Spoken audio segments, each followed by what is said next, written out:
What's up, everybody? Happy Monday. Hope all you're having a great day so far today. Hope you had a great weekend. Getting into this episode, GH, I ain't gonna lie to you. I'm gonna be very honest. Other than the Liz, Finn, Jason stuff, I felt like this whole episode was boring as shit.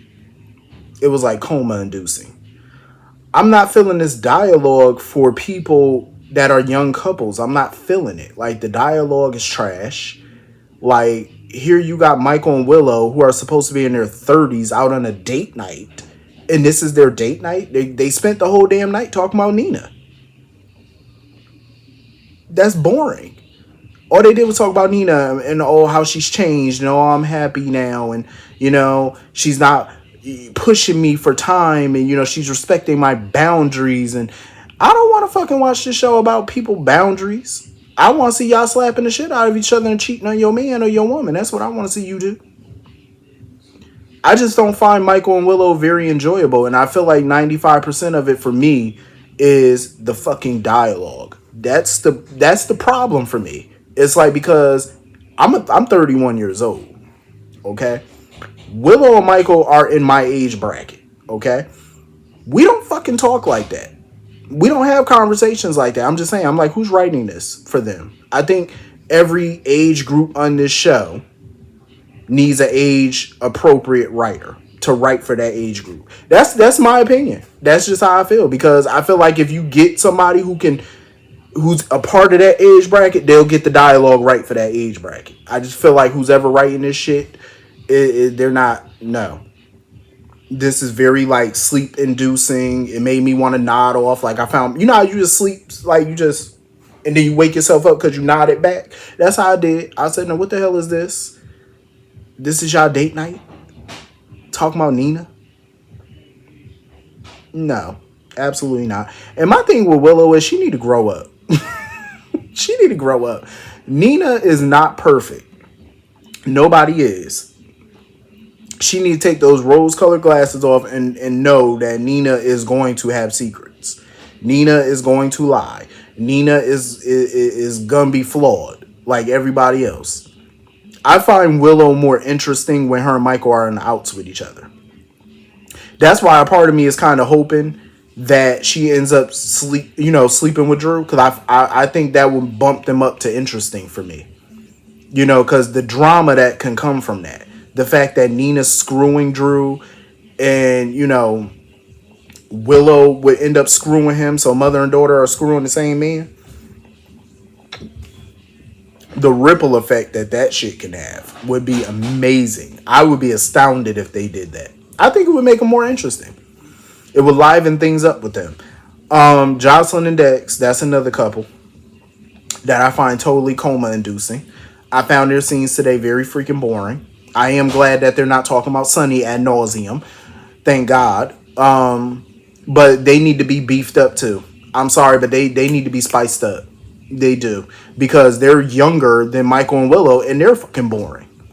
Their dialogue is boring. What the hell? Like, spice these motherfuckers up. Spice them up. They're too young not to be spiced. I'm just saying, like, on a daytime drama, you had people in their 50s and 60s on the show that got more spice than these motherfuckers. I'm just saying. And that's what I love. You know what I'm saying? I love that the older generation can still dip it and do it at their age. And they showing out on these young ones. Because that's a shame. They put these young ones on these shows to shame. And that's daytime across the board. They put the young people on these shows to shame. And that's crazy. Because people, and the reason why I want them spiced up is because people like Dex, people like Jocelyn, people like Michael, people like Willow are supposed to be the future of this show. If this is what you want to call the future is bleak. If this is the future of this show, it's very bleak. It's on life support. I'm just saying. And again, I can't blame the actors per se for that, because it's the fucking dialogue. It's like, wake up. You know what I'm saying? Spice these motherfuckers up. Let's go. Let's have them slapping somebody, cheating, do something.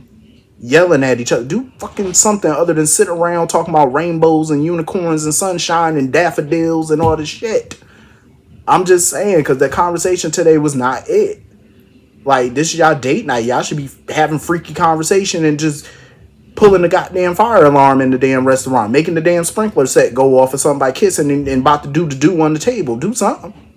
Michael, go over there and beat the shit out of Dex. Like, do something. Throw a punch. Make yourself useful and interesting. Something. But yeah, I'm not interested in them in this format. Like, these couples are not bringing it. Joss and Dex, I really just don't care. Like, I'm just blank. That's all I get when I watch them. Just face don't change. It ain't a smile. It ain't a scowl. It's just no reaction. And that's not good. You know what I'm saying? Where you're not really like getting a positive reaction from these couples. I mean, yeah, you're getting a reaction, but it's not angry or happy. It's just it's that I don't care, and that's what you don't want. As a writer, as a producer, you don't want the fans not to care. I'm just saying you want the motherfuckers to care. You want make us care. They're not making me care, and I can only speak for me. You know, they're not making me care about a lot of these couples. So anyway, moving on from that. I don't blame Maxie. I don't blame Maxie for being in a rush to go home because I be the same way when I'm at work. I be like, yo, hurry up, hurry up, hurry up. Like, so we can go. You know what I'm saying? Like, especially when you've been in that motherfucker all day. It's like, chop, chop. You know, I've been here for 9-10 hours. Let's go. I got a life. You know, I don't blame Maxie. I would have been in a rush too to get up out of there. Because my whole thing is, I would have been left because at the end of the day, I understand she trying to get this stuff squared away with Natalia and her demands. But I'm like, you don't work for Crimson no more. I understand y'all in collaboration with Crimson, but I would have just got up and fucking left. I would have got up and bounced. Like, I don't work for you no more. You figure it out, Nina. Period. Because Maxie's sitting over here trying to come to some conclusion about this, and Nina over here with her head in the cloud thinking about dick. Over here talking about this man abs and stuff. I'm like, man, focus. Get your mind right. Get off the genitalia and focus on business, ma'am, so I can go to hell home. I don't blame Maxie. I would have been the same way. Like no. Like, she really sat there talking about some, oh, I'll never sleep with Drew again. 5 minutes later, y'all in the office knocking boots. I ain't surprised. And Nina crazy as all get out, sitting there talking about some, oh, you're trying to use Crimson to boost your other companies or whatever, to benefit your other companies. Madam, he owns all those companies. What are you talking about? He can do as he damn well please. He own all of it. What are you talking about? Like, I'm not surprised that she sleep on him. Ain't nothing in her eyes but lust for that man. That's all it is. But you know what? Back to what Maxie was talking about as far as Natalia and her demands, I'm getting tired of it. Because I would find a new face of deception at this point. I mean, I get why they signed Blaze, because she got a following. She's locally known, I guess. I don't know if she's internationally known, but locally they made it sound like, you know, she was this, you know, she was major in Port Charles, I guess. She was major, you know, majorly known. So I get, you know, linking y'all brand to her brand or whatever. I get it, but I would have just signed her to an endorsement deal or something. I would have not made her the face of my company. Signed her to an endorsement deal. You know, I would have signed somebody else. Because think about it, when Sasha came on board as face of deception, she wasn't no celebrity. You know what I'm saying? People didn't know her. She just had an honest look. She had an honest face. She was just naturally, you know, herself. And that's what people like. They like real people on these campaigns. You know, people that naturally look like them. You know, they're not some big time celebrity or, you know what I'm saying? Like, they can trust the honest person that, you know, endorses these products. Like, you know, because they believe that you use that product. You know what I'm saying? So I think they should hire somebody else, because Natalia and Blaze are just not worth the headache.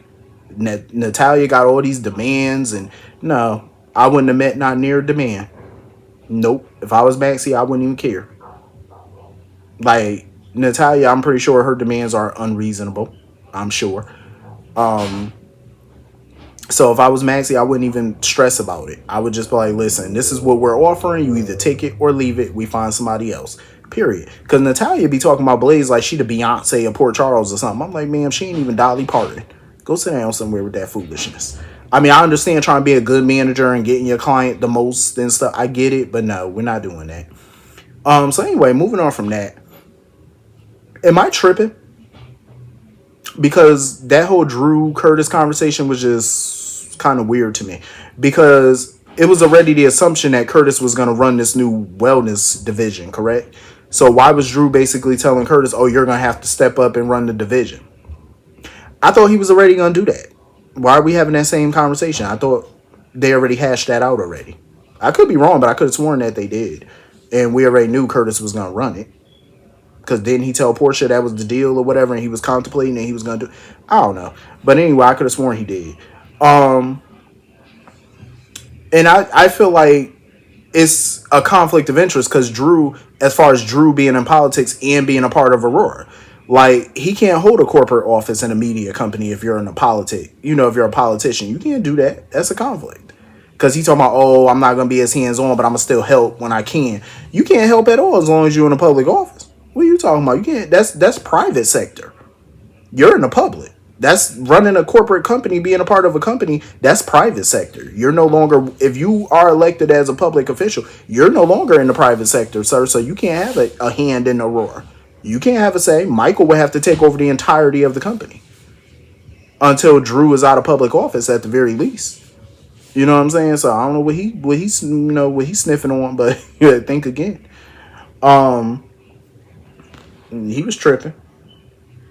So anyway, moving on from that. I am so freaking happy. Hallelujah. That Liz has finally dumped Finn. I am so freaking happy about that. I thank God and a baby Jesus and a blonde lady named Barb that they are finally done. I'm glad Liz kicked him to the curb. And I love how she just took his key and threw that shit right in his liquor. I said, I know that's right, Liz. Kick that dust boy to the curb. You don't need him. And I'm glad she put herself and her kids first, as she should, because she done dealt with enough damn drama out of men. Ain't nobody got time for this. And he had the audacity to throw her trauma and her shit in her face. Oh, you just gonna walk out on me. I was there for you when you was cutting up dresses. I said, I know this bitch didn't. I know you didn't go there, sir. Because for one, yeah, you were there, but the problem was Finn made that whole situation. He made all of Elizabeth's trauma storyline, even with her parents, about him. Even when she asked him for space, he kept just barging into the story. He wouldn't even let her be great and just figure this shit out on her own like she asked him to. So no, I don't count that. Yeah, you were there, but not in the way that she needed you to be there. So you can't possibly expect her to be there for you when you're sitting here kissing another bitch on the couch when you're supposed to be with her, and then throwing her trauma in her face. Like I'm glad she walked away from that, because he's showing you what you're going to be in for. Who wants to deal with that hell when she done dealt with so much from other men? Like, absolutely not. I'm glad she walked out. Thank God. That relationship needed to end because it was dry as toast. And I'm glad, Jason was there. Hopefully by Jake calling Jason and Jason showing up and stuff like that, this is a way for them to heal their relationship and whatnot. Because I did enjoy Jason and Liz scene with them at the pool and him, with his feet all in the water. Who would have ever thought? Jason Morgan with his shoes off, dangling, and his feet dangling in the pool. I'm glad he told her, though. He was like, yeah, don't tell nobody about this. I say, yeah, I wouldn't mention that either if I was you. Because he feel like he gonna lose some tough points. But anyway, moving on from that, I agree with Tracy wholeheartedly. First and foremost, they need to stop dropping all these abandoned kids off at the Quartermain estate. I do agree with her about that, because every time you turn around, they got new kids popping up at the mansion staying there, and some of them ain't even related to the damn Quartermains. I'm like, who these children? I don't blame her, though, because I agree with everything Tracy said to Chase. Like, you could try to get Finn all the help you want. He's in the thorough. He's not the thorough. He's in the throes of addiction right now. You know what I'm saying? Like, he's drinking himself silly. He's acting out. He's not going to listen to her. He's not going to listen to none of them right now. He's going to fight them tooth and nail. So I get that Chase want help, but my best advice would be let that man hit rock bottom. Because if y'all just keep being there, y'all just trying to force him into treatment. It's not going to work. You can't force that. He has to want it. And it does not look like he wants it. You know what I'm saying? And I don't blame Liz for questioning his judgment where Violet is concerned. Oh, I would never do anything while she's here.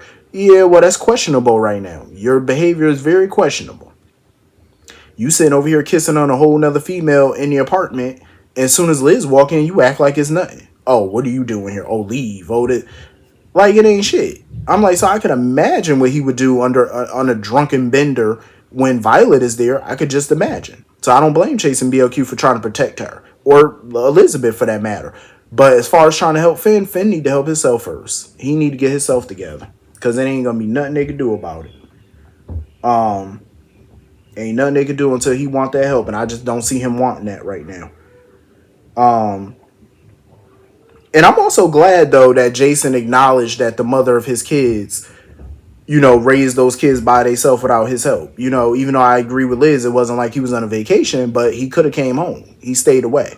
So they do got to hold him accountable for that. Speaking of Sam, so Drew, back to my original topic. So Drew is sitting here talking to everybody about him running for Congress, but he still hasn't brought this up to Sam.